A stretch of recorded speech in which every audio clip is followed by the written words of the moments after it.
Students effects of currents पर बात करते हैं। जब भी किसी मेटालिक कंडक्टर में या सोल्यूशन में या किसी भी मटेरियल में इलेक्ट्रिक करंट एग्जिस्ट करता है, वहां पर चार्जेस की मूवमेंट होती है, तो उनके इफेक्ट्स क्या होते हैं, कौन कौन सी ऐसी चीजें हैं जो कि इलेक्ट्रिक करंट की वजह से प्रोड्यूस होती है। सो यहाँ पर हम जब फर्स्ट इलेक्ट्रिक करंट के कॉजेज, इसके जो इफेक्ट्स है उनकी बात करेंगे।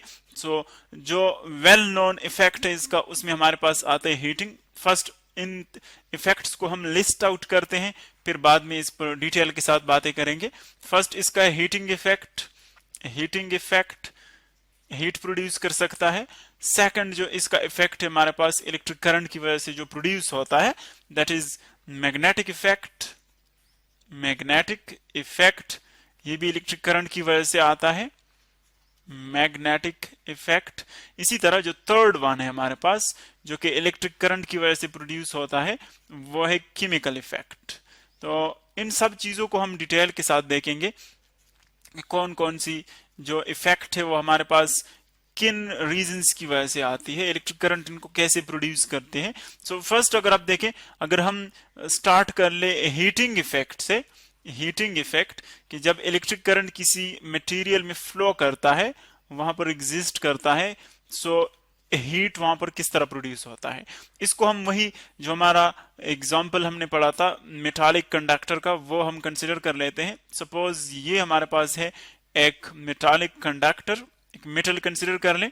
इसके अंदर हम जानते हैं कि जब हम पोटेंशियल डिफरेंस अप्लाई करते हैं दोनों एंड्स के दरमियान, ये है फॉर एग्जांपल पॉजिटिव टर्मिनल और ये है नेगेटिव टर्मिनल, हम कहते हैं कि इलेक्ट्रिक फील्ड यहां पर प्रोड्यूस होता है इन दोनों एंड्स के दरमियान। चूंकि देखिए एक पॉजिटिव एंड है और एक नेगेटिव, सो इलेक्ट्रिक फील्ड हमेशा पॉजिटिव टर्मिनल से नेगेटिव की तरफ होता है, पॉजिटिव चार्ज से नेगेटिव की तरफ। सो ये इलेक्ट्रिक फील्ड प्रोड्यूस होगा यहाँ पर, ये इलेक्ट्रिक फील्ड हो, ये इसकी डायरेक्शन पॉजिटिव से नेगेटिव की तरफ। सो जो इलेक्ट्रॉन्स हैं वो एक्चुअली क्या करते हैं, यहां पर हम ड्रा कर सकते हैं जो मटेरियल है एक्चुअली वो एटम से बना होता है, ये उनके एटम्स है, आप कंसिडर कर लें। हम सारे एटम्स यहां पर ड्रा नहीं कर सकते, just a few atoms draw करते हैं। सो सपोज यहां पर कुछ फ्री इलेक्ट्रॉन्स हैं जो कि मूवमेंट करते हैं इस कंडक्टर के अंदर। अब हम जानते हैं कि जो इलेक्ट्रॉन्स हैं वो हमेशा इलेक्ट्रिक फील्ड के अपोजिट मूवमेंट करते हैं, बिकॉज वो नेगेटिवली चार्ज होते हैं। और इलेक्ट्रिक फील्ड जो है देखें, जहां से इसकी डायरेक्शन स्टार्ट होती है, यहां पर हम लेते हैं इसका पॉजिटिव टर्मिनल, पॉजिटिव से नेगेटिव की तरफ ये हमेशा होती है। सो ये इसका है पॉजिटिव टर्मिनल और इलेक्ट्रॉन नेगेटिवली चार्ज है, सो वो पॉजिटिव की तरफ देके अट्रैक्ट हो जाएंगे, ये इसको पुल करेगा पॉजिटिव टर्मिनल। इसी तरह जो नेगेटिव टर्मिनल है वो इलेक्ट्रॉन्स को पुश करेगा, सो यहां से वो रिपेल होंगे, तो उनकी जो मूवमेंट है इलेक्ट्रॉन्स की वो लेफ्ट की तरफ आ जाएगी, ये इलेक्ट्रॉन्स की मूवमेंट होगी। तो अब आप देखिए जब इलेक्ट्रॉन्स इस तरफ मूवमेंट करेंगे तो हम जानते हैं कि इलेक्ट्रॉन्स फ्रीली यहां पर ऐसे मूवमेंट नहीं करेंगे, इनके लिए मतलब एक वैक्यूम हम प्रोवाइड नहीं किया है हमने, बल्कि इनके रास्ते में हर्डल्स आते हैं, ऑब्स्टेकल्स आते हैं, रुकावटें आती हैं। और वो कौन से ऑब्स्टेकल्स हैं, वो है एक्चुअली इस मटेरियल के पार्टिकल्स, एटम्स की बात हम करते हैं यहाँ पर पर्टिकुलरली। तो जब इलेक्ट्रॉन्स यहाँ पर मूवमेंट करता है, उनके पास कौन सी एनर्जी होती है, काइनेटिक एनर्जी। ड्यूरिंग मोशन उसके पास काइनेटिक एनर्जी होती है। सो जब वो किसी एटम के साथ स्ट्राइक करता है, यानी देखिए जब इस तरफ मूवमेंट करेगा तो रास्ते में एटम इसके लिए आता है रास्ते में, सो उसके साथ ये स्ट्राइक करेगा। जब स्ट्राइक करता है सो इसकी काइनेटिक एनर्जी डिक्रीज हो जाती है, यानी ये अपनी कुछ काइनेटिक एनर्जी उस एटम को प्रोवाइड करता है। सो उस एटम की एनर्जी बढ़ जाती है और एज अ रिजल्ट वो एनर्जी जो काइनेटिक एनर्जी जो इलेक्ट्रॉन इस एटम को प्रोवाइड करता है वो कन्वर्ट होता है in the form of thermal energy, in the form of thermal energy.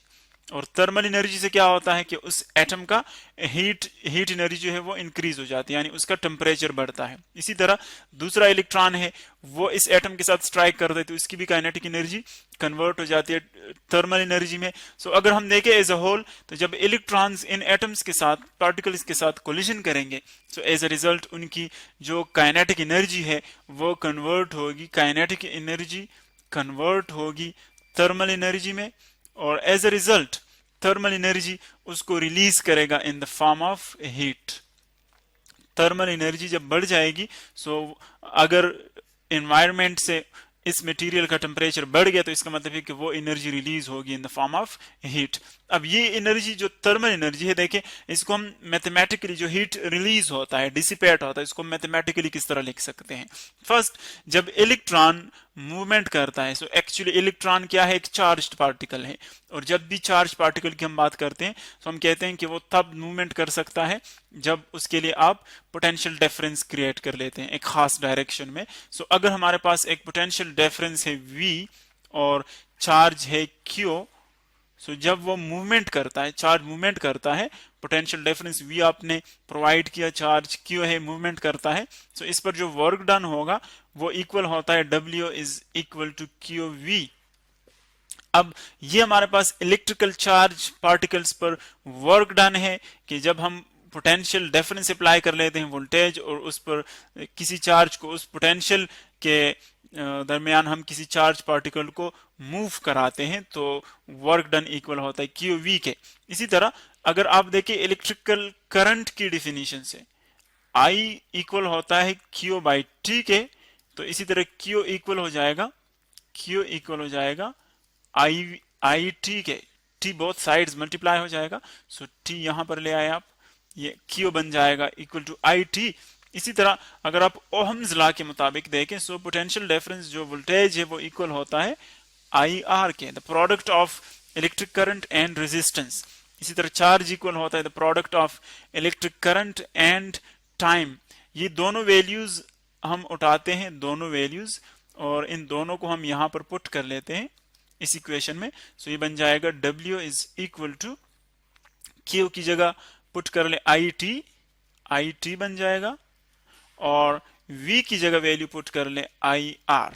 IT और IR को मल्टीप्लाई कर ले, सो ये हमारे पास बन जाएगा W is equal to I into I square. इसी तरह R आता है प्रोडक्ट में, और T।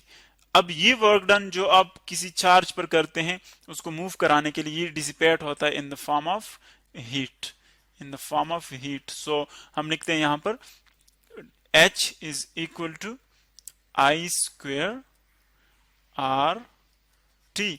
ये in the form of heat जो है वो डिसिपेट होता है। सो हम कहते हैं कि इतना जो है वो हीटिंग इफेक्ट प्रोड्यूस करता है। तो एक्चुअली जब भी इलेक्ट्रिकल करंट जहां पर एग्जिस्ट करता है वहां पर हीट प्रोड्यूस होता है, और वो डिपेंड करता है मटेरियल पर भी और उसकी कंडीशंस पर भी कि कितना हीट जो है वहां पर प्रोड्यूस होता है। ये हीटिंग इफेक्ट था।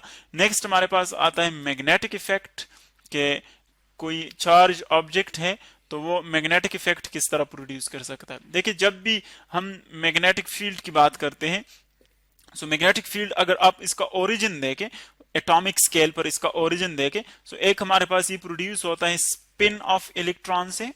स्पिन ऑफ इलेक्ट्रॉन यानी जब इलेक्ट्रॉन अपनी ही जगह पर स्पिन करता है, अपने ही एक्सिस के इर्द गिर्द वो मूवमेंट करता है, तो उसको हम कहते हैं स्पिन ऑफ इलेक्ट्रॉन।